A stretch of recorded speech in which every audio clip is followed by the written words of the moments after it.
Hello বন্ধুরা, আমি এসে গেছি আজকে রান্নায় হাতে করিতে তোমাদের নতুন একটা আইটেম দেখাবো। দেখো, এই আইটেমে লাগছে তোমার আলু চিচিঙ্গে, যা লাগবে সেগুলো আস্তে আস্তে আমি তোমাদের বলতে থাকবো আর তোমরা দেখতে থাকবে, ঠিক আছে? দেখো, আলুটাকে ছাড়িয়ে নিচ্ছি আগে। দেখো, আলুটাকে এইভাবে নেবে, দিয়ে এইভাবে পিস করবে।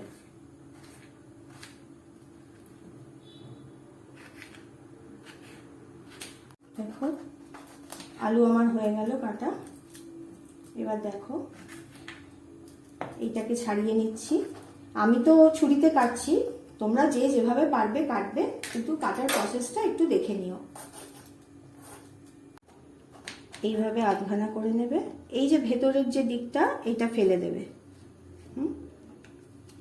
এটা ফেলে দেবে, ফেলে দিয়ে এটাকে যতটা পারবে সরু সরু করে কেটে নেবে। আলু কাটা হয়ে গেছে, দেখো আলু ধুয়ে নিয়েছি। আর এই আমার চিচিঙ্গে কাটা হয়ে গেছে। এবার আমি আলুগুলোকে সেদ্ধ করতে দেব। আমি সবসময় বলে থাকি অল্প করে জল দেবে, বেশি জল দিলে কিন্তু আলুর ওপরে যেন জল চলে না আসে। দেখো কতটুকুনি জল দিয়েছি আমি। এইভাবে সেদ্ধ চাপিয়ে দেব।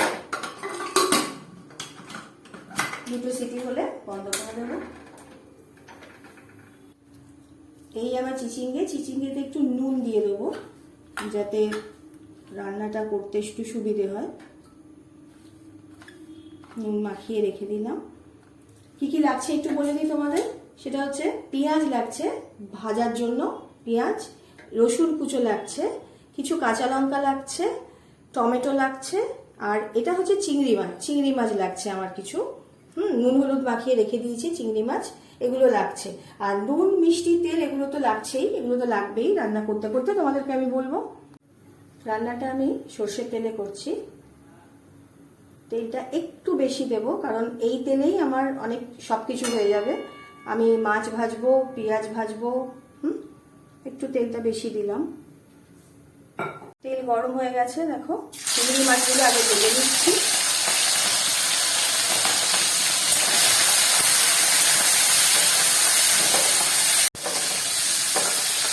চিংড়ি মাছগুলো ভাজা হচ্ছে, বেশি ভাজার দরকার নেই, অল্প একটু ভেজে তুলে রাখতে হবে। বেশি ভাজলে কিন্তু শক্ত হয়ে যাবে চিংড়ি মাছ, খেতে ভালো লাগবে না। দেখো,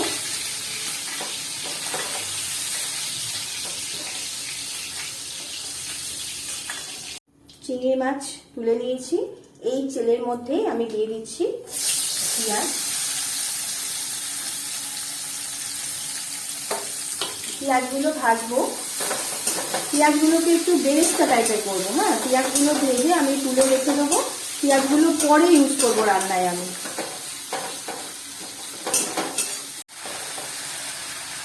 পেঁয়াজ ভাজার সময় একটু চিনি যদি দিয়ে দাও উপর থেকে, সামান্য একটু পরিমাণে, তাহলে পেঁয়াজগুলো একটু কড়মড়ে হয়, কুরকুরে হয়।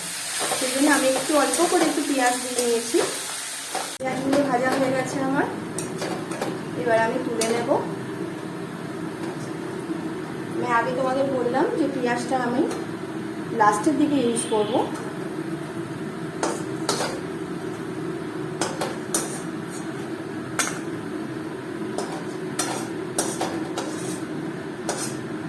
পেঁয়াজটা ভাজলে লাস্টের দিকে দিলে খেতে ভালো লাগে।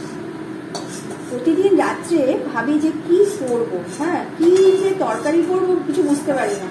রাত্রিটা নিয়ে খুব প্রবলেম হয় বাড়িতে। তা আজকে ভাবলাম যে তোমাদেরকে একটু শেয়ার করি। এটা অ্যাকচুয়ালি আমার মায়ের রান্না, আমার মা করতো, খেতে বেশ ভালো লাগতো। তো সেই জন্য আজকে তোমাদেরকে আমি দেখাচ্ছি। দেখো কিরকম হয়। এই তেলের মধ্যেই আমি দিয়ে দিচ্ছি একটু 5 ফোড়ন। আমি 4-5 জনের মতো রান্না করছি। আমি সেই মতো তোমাদের মশলা সবকিছু বলে দেবো তোমাদের ডেসক্রিপশন বক্সে, কোনো অসুবিধা নেই। সেরকম ভাবেই আমি করছি। যদি মানুষ বেশি হয়, লোকজন, তাহলে তো সেই অনুযায়ী তোমাদের মশলাটা একটু নিতে হবে। দেখো, রসুনগুলো দিয়ে দিলাম, 5 ফোড়ন দিলাম, রসুন দিলাম। এবার কাঁচা লঙ্কা দিচ্ছি।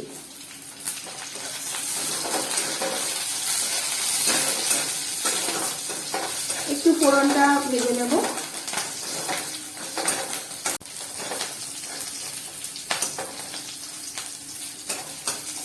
একটু লাল হয়ে গেছে, দেখো। এবার আমি নুন মাখিয়ে রেখেছিলাম যে তোমার টিফিনেতে, সেগুলো দিয়ে দিলাম। আমি অল্প তেলেই করছি, বেশি তেল কিন্তু আমি দিইনি। তোমরা যদি মনে করো যদি তেল বেশি খাও তো বেশি দেবে। আসলে আমি তেলটা একটু অল্প দিয়েই রান্না করি।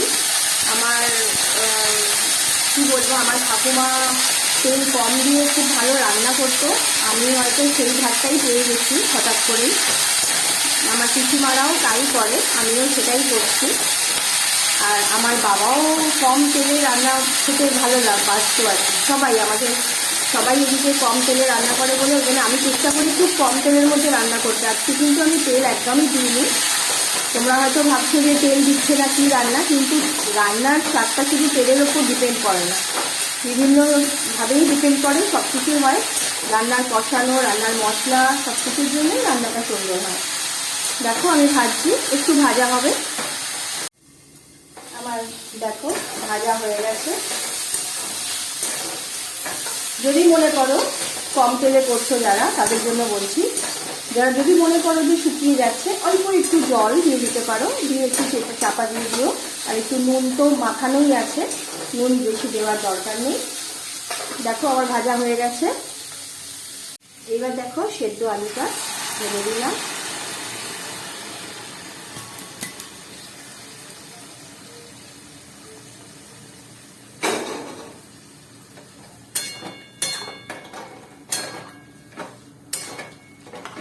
এবার এতে নুন হলুদ পড়বে, একটু মিষ্টি পড়বে, টমেটো দেব, হলুদ দিলাম।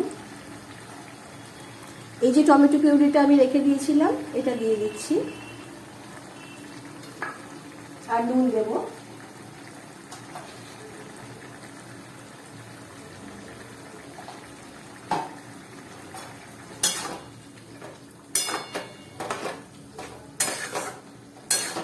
এটা জল খুব একটা থাকে না তরকারিটা, হ্যাঁ, মানে শুকনো শুকনোই হয়, সেজন্য বেশি জল দেওয়ার দরকার নেই। কারণ আলু আমার সেদ্ধ আছে, আর ওটাও আমার হয়ে গেছিল চিচিঙ্গেটা, সেজন্য বেশি জল দেওয়ার কোনো দরকারই নেই। এই যা জল আছে এটাই দেখো হয়ে যায়। একটু ফুটুক, আমি মিষ্টিটা দেব।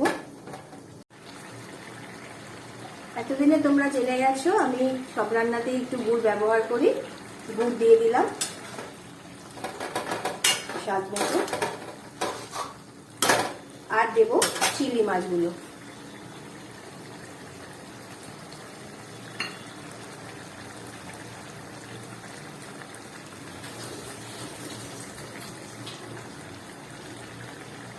চিংড়ি মাছগুলো দিয়ে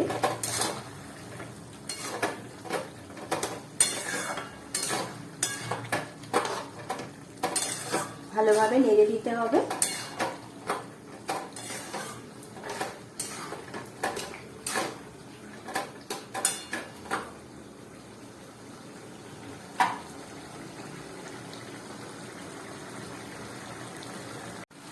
দেখো জলটা একটু মরে এসেছে। তোমরা যারা করবে বন্ধুরা, তারাই কিন্তু একটু দেখে নেবে নুন মিষ্টিটা ঠিক আছে কিনা। তোমরা যে যেরকম মিষ্টি খাও, যে যেরকম নুন খাও, সেগুলো তো তোমাদের আন্দাজ মতো দিতে হবে।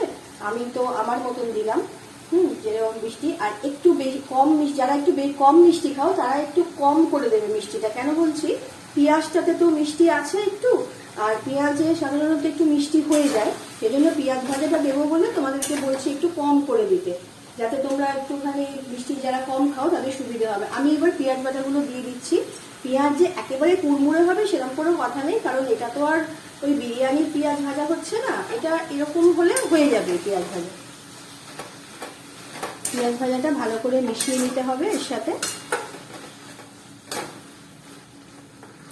এটা কিন্তু আমি রুটির জন্য বানাচ্ছি, এটা কিন্তু ভাত দিয়ে খাওয়ার নয়। মানে আমরা এটা রুটিতেই খাই, তোমরা যদি ভাত দিয়ে খাও, যারা ভাত খাও তারা ভাত দিয়ে খেতে পারো, তবে আমরা এটা রুটির সাথেই খাই। ওই জন্যই আজকে রাত্রি তরকারির জন্যই আমরা রাত্রে আমি এটাকে বেছে নিলাম, এই রান্নাটাকে।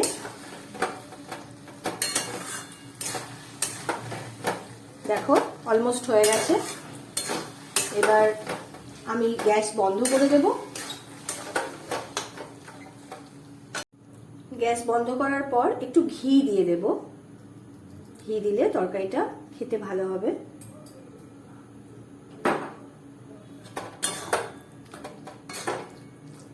এই তরকারিটা খেতে খুব ভালো হয়, কেন বলো তো, মানে এর মধ্যে চিংড়ি মাছ পড়ছে, পেঁয়াজ ভাজাগুলো আছে, তো যার জন্য তরকারিটা খেতে খুব সুস্বাদু হয়। তোমরা খাও, খেয়ে রান্না করো, রান্না করে খাও, খেয়ে আমাকে কিন্তু বলো, অবশ্যই বলো, অবশ্যই কমেন্ট বক্সে জানিও যে কেমন হলো।